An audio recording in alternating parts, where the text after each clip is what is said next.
If you have clicked onto this video, I am 100% certain that this video is for you. This message is for you. Today we are on day 8 of New Year, New Me, prayer and fast. What we're trying to do, you guys, is we are trying to change our lives. We are trying to do things different than we've done them in the past. We are trying to change things about us that we know are broken. We are trying to add things in our lives that we know are going to help us, and we're trying to take out things in our lives that we know aren't good for us. And we're doing it together. So I hope if you take a minute to listen to this video, I hope if you enjoy it, hope you click it, hope you like it, hope you follow it, subscribe to it, share it, do whatever you want to do. And I hope you go back and watch the others because we're on day 8. And my goal when I get on these videos is trying to tap into the Holy Bible. I'm trying to break down that Holy Bible because I know it's tricky and I know it's confusing and I know it's hard and I know it's boring. And I want to get into the nitty-gritty of it and break it apart and make it so it is applicable for our lives, so we can live to the fullest. We can have the most joy, the most peace, the most strength, the most discernment, the most gratitude, forgiveness, all of these things that we want out of everybody else, and we want life to bring it to us. But I'm trying to break it down to see what God says about it. And so whether you're a believer or whether you're not a believer and you have clicked onto this, I challenge you and I invite you to come along on this journey. Watch today's video. Go back and watch the other videos. Stay with me for 21 days and watch them all and see if anything that I am pulling out of this Bible actually rings true for your life.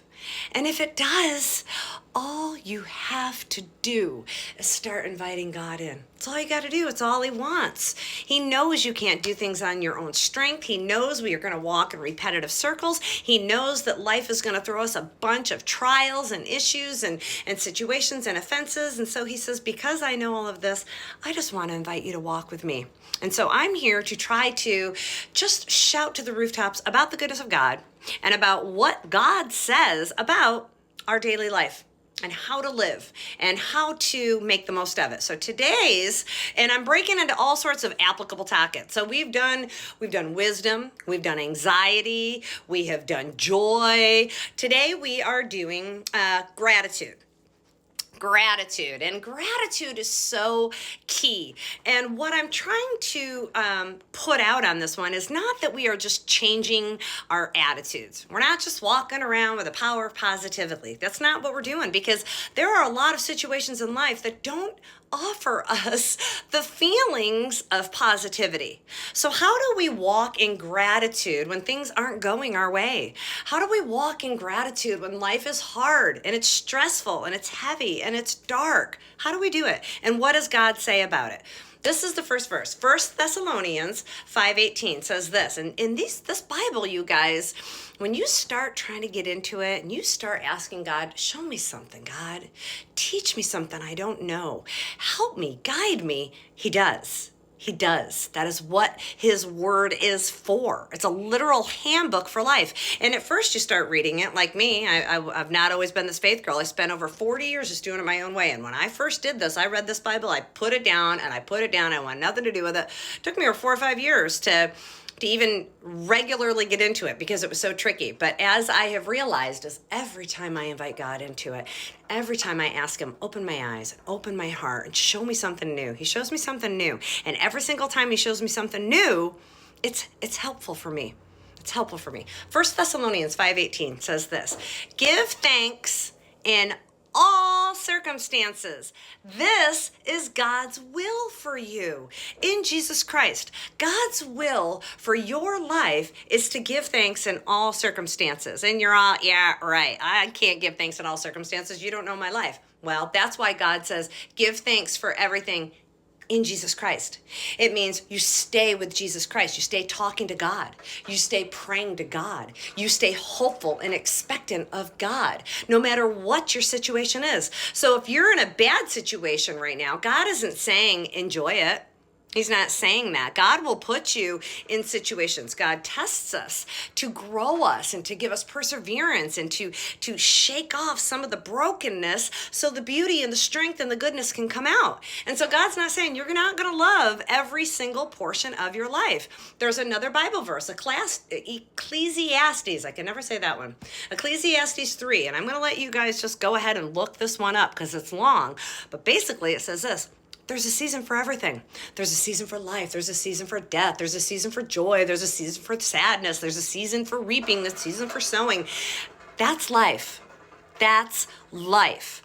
You are never going to get anywhere in life. As soon as you get here, then you want there. As soon as you get around this corner, then you got to go around that corner. As soon as you get over one hump, you got to get around another. It's life. And it's why God says, stay in Jesus Christ and give thanks in all circumstances. He says, number one, if you stay in Jesus Christ, you're going to see his goodness in all of it. If you stay in Jesus Christ, Jesus is going to fill you with his hope and his goodness and his joy and his gratitude and in the belief of knowing that even if it's bad right now, I'm going to give thanks because I know that there's a season for everything. So this is my rough season. But I'm going to give thanks for it because I know on the other side of it, there's something good. So you give thanks for that. And God knows. God knows it feels better for us. God is a good God. He loves you. He created you to love him and to love others and to have joy and to have strength and to have gratitude. But he knows that you can't do it on your own. So he says, stay in Christ. Give thanks in everything. That is God's will for your life in Jesus Christ. So you give thanks in all of it. Whether you like it or not, you go, you know what, God? You be honest with God. God can take your honesty, okay? You can be like, I don't like this. I don't agree with this. God, I think you're wrong. God, you can just blurt out whatever you need to blurt out. He knows what you're thinking anyways. Once you get it all out, then you go, but I'm going to choose gratitude, God. I'm going to choose to stay with you, Jesus. I'm going to choose to keep praying to you and to keep believing in you. I'm going to choose to thank you for what you're going to do in the future because I'm going to stay with you despite what I see with my own eyes right now.